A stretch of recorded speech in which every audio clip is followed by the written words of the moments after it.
Olá de novo, novamente, mais uma vez, eu sou o Fred e esse é o Fred Channel.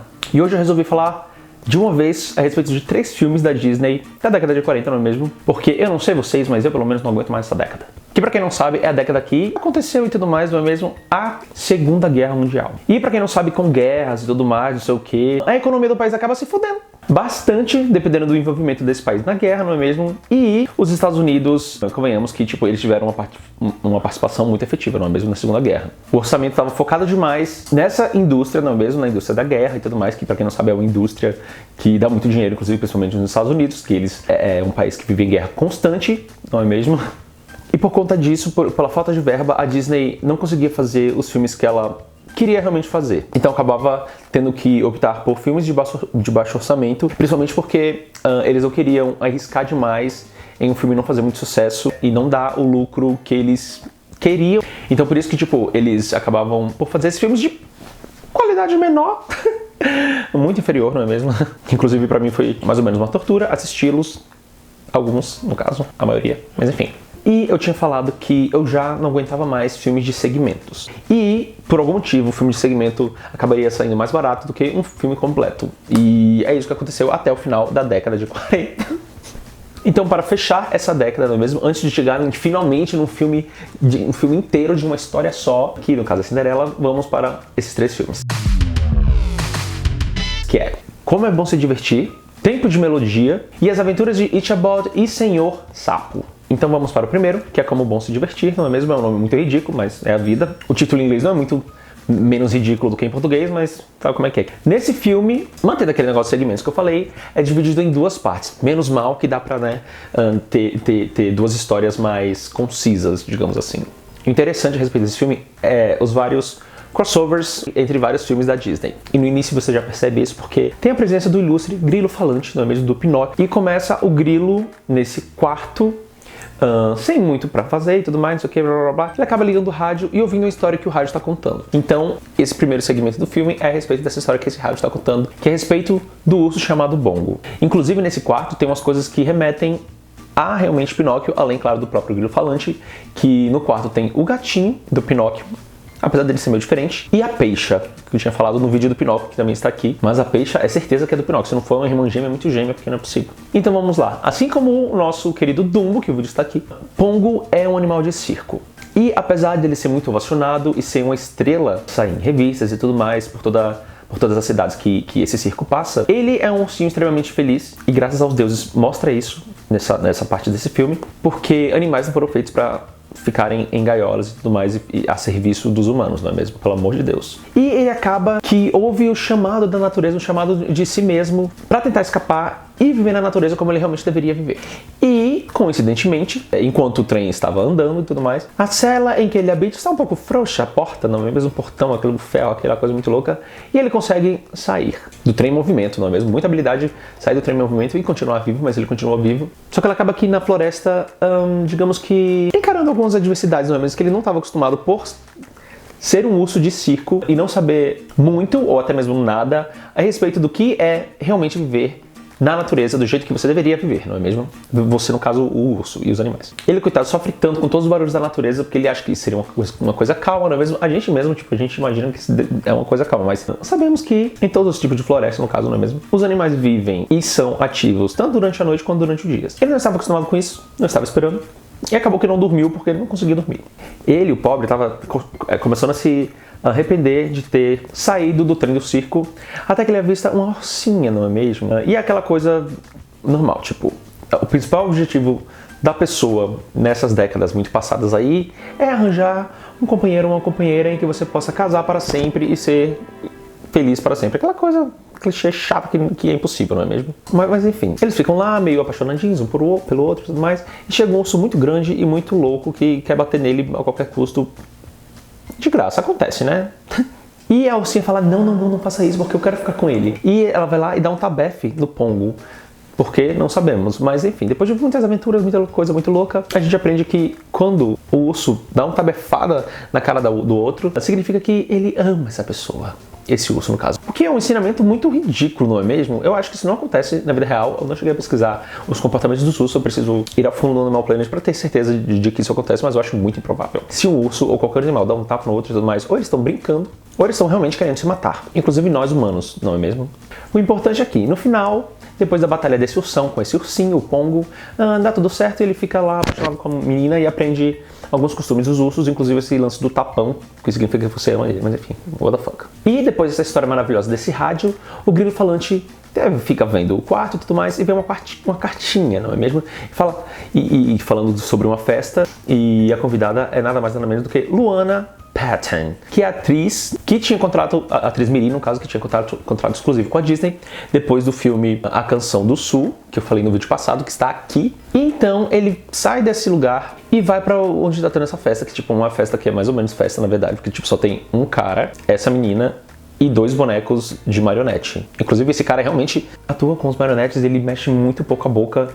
E é muito what the fuck, eu não sei como eles conseguem, não sei como essa galera tem essa habilidade de falar através de manete sem mexer a boca de uma coisa assim, entendeu? Talvez eu não sei se vocês fazem isso mesmo. Só que ele faz e dá pra ouvir muito bem os bonecos falando, tipo, não é que nem assim eu com a minha boca fechada. Deu pra entender? Que divertido fazer isso, enfim, continuemos. E daí vem a história com os nossos maravilhosos personagens Mickey, Patati e Donald, que eles vivem em um lugar maravilhoso, muito abençoado, que nesse lugar tem uma harpa mágica, que essa harpa, tipo, é uma harpa que é mágica, só que ela é capturada e a harpa que no caso dá toda a coisa boa que existe nessa terra, por algum motivo, não sei, deve ser muito mágica mesmo. E daí todo mundo fica com fome, depois da captura dessa harpa, e tudo fica cagado e tudo mais, e a Pateta, Donald e o Mickey decidem vender a vaquinha deles, coitado. Só que pra eles não se comerem, não é mesmo? Se comerem, no caso, canibalmente falando, apesar de um ser um rato, um cachorro e outro pato. Mas enfim, canibal, eles são humanos, não é mesmo? Aos nossos olhos. Só que o Mickey, burro, ou não tanto, ele troca a vaca por feijões ditos como mágico por um cara que vendeu pra ele. Donald fica puto porque ele tá faminto, e normalmente ele é sempre muito puto, de raiva no caso, dá um tapão e os feijões se perdem e caem no buraco e tudo mais. Só que durante a madrugada cresce a árvore e eles vão junto com a casa, né, lá pra cima e tudo mais. E acaba por entrar em uma aventura, em um castelo muito louco que eles estão vendo lá e tudo mais, e acaba achando a harpa, tretando e lutando contra o gigante, né, porque afinal de contas é feijãozinho, eu ia falar feijãozinho de todos os sabores, mas é outra história isso. Enfim, dá pra entender. Aqueles feijãozinhos de João e Maria. João e o pé de feijão. E no final dá tudo certo, não é mesmo? Foi aquele tipo de filme que não acrescenta em absolutamente nada, mas é divertidinho de se ver, não é mesmo? Já o próximo filme, que é O Tempo de Melodia, foi de novo um filme daqueles que eu achei completamente desnecessário, que tipo, que eu ficava assistindo e falando, meu Deus, passa, vai logo, vai logo, vai logo. Que é filme dividido em vários segmentos, ou seja, ainda mais insuportável, com muita canção, com muita narração. Pouco desses segmentos realmente, tipo, significaram alguma coisa pra mim. Eu acho que mais 2, assim. Um que foi um cara da macieira, que é a respeito do John Chapman, que é John, também conhecido como John Appleseed, que traduzindo o Appleseed é semente de maçã, que ele tinha uma macieira maravilhosa no lugar lá e tudo mais, e ele viu uma galera, uma caravana indo em direção ao oeste. E ele falou, meu Deus, eu sou uma pessoa completamente inútil, que só tenho isso daqui, eu queria ser um pouco mais corajoso e tudo mais. E aparece um anjo, e ele é muito religioso, inclusive, aparece um anjo e fala, vá rapaz, vá logo de uma vez. Ele fala, é verdade, pega o negocinho dele, algumas maçãs e vai. E ele vai pela floresta e faz amizade com os animaizinhos, e ele vai plantando maçã em todo lugar que ele vai. E no final ele deixa um grande legado com muitas macieiras plantadas pelos Estados Unidos, né? Porque é se passando nos Estados Unidos. E depois de 40 anos vagando, plantando por aí, ele morre. O outro que também chamou a minha atenção é a história de um barquinho que ele era muito infantil, ele só fazia cagada totalmente assim, tipo, até que um dia que chegou ele tentou ajudar uma coisa, só que daí ele resolveu fazer cagada nessa ajuda.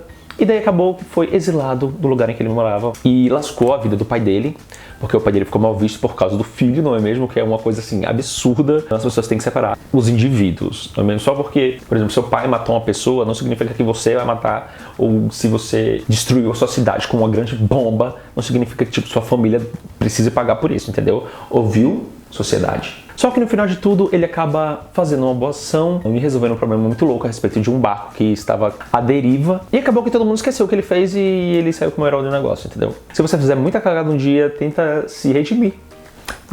É isso que eu pensei a respeito desse pequeno trechinho, a respeito desse barquinho chato. Mas mesmo com esses segmentos que eu falei a respeito, o filme é outro filler. entendeu? Que eu acho que simplesmente não acrescenta em absolutamente nada na minha vida. Ao contrário do que os filmes hoje em dia da Disney fazem, porque eles se preocupam realmente com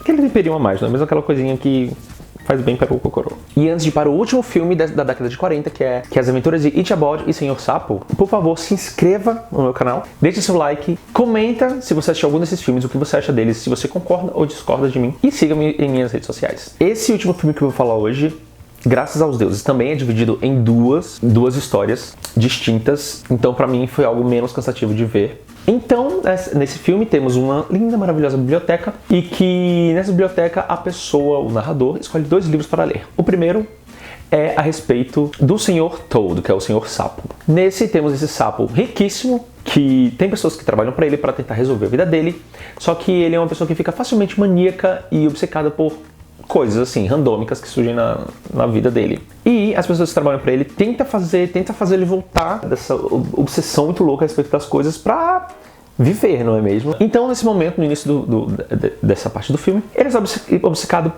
por passear com o cavalo dele, com sua carruagem e com o seu novo amigo cavalo que ele fez, não é mesmo? Que fica passeando com ele com essa carruagem. Só que depois de um tempo passeando, os amigos dele tentando convencê-lo, para com isso, para dessa obsessão, para de passear. Ele fica obcecado com outra coisa, que ele vê um automotivo, não é mesmo? Que no caso é um carro. E ele fica obcecado, os amigos ficam falando, não. Só que daí ele vê, depois de um tempo, esse carro muito louco com as doninhas. E ele fica falando, meu Deus do céu, eu quero esse carro. E ele vai lá, na loucura da sua obsessão, e faz um acordo, né, um contrato com essas doninhas. Então ele trocou a sua propriedade, não é mesmo, a sua mansão, por um carro.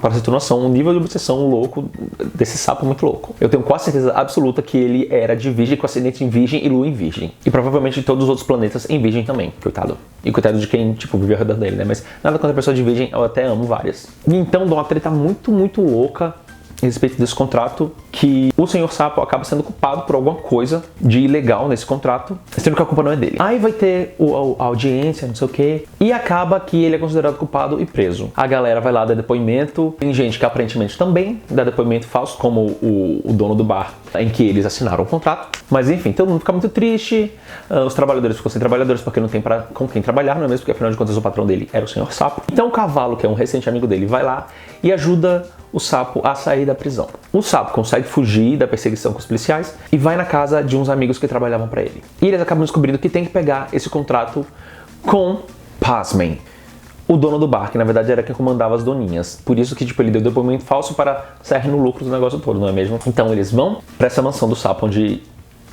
tá todo mundo vivendo e tudo mais, pega esse negócio, esse contrato e consegue mostrar pra polícia e dá tudo bem, e dá tudo certo. Ok, ótimo, que bom, né? E o segundo segmento é a respeito de um professor novato numa cidade que acaba se apaixonando pela menina mais bonita e tudo mais, que é filha do cara mais poderoso. Acaba criando uma rivalidade com um cara gatão e que dá muito problema pra toda a cidade também e tudo mais. E eles ficam nesse jogo de quem consegue agradá-la mais e tudo mais. E ela, claro, dando bola pra todo mundo, mesmo para as pessoas fazerem as coisas pra ela, enfim, tentar se aproveitar da situação de todas as formas. Pior que eu não a julgo, não é mesmo? Se a pessoa tá fazendo, então é a sua vontade de fazer as coisas pra ela.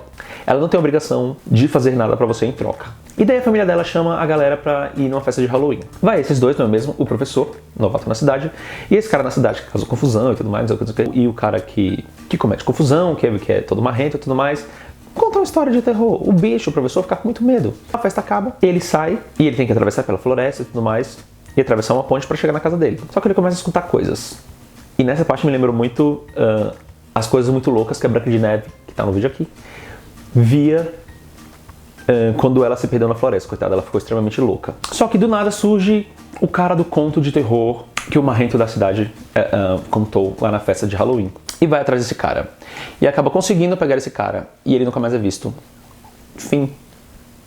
Então é isso, galera. Muito obrigado. Me sigam nas redes sociais, deixem seu like, se inscrevam, ative o sininho, compartilhe. E dê stream pra Cromática. Vai no seu Spotify, no seu iTunes ou em qualquer coisa e escuta Lady Gaga. Beijo.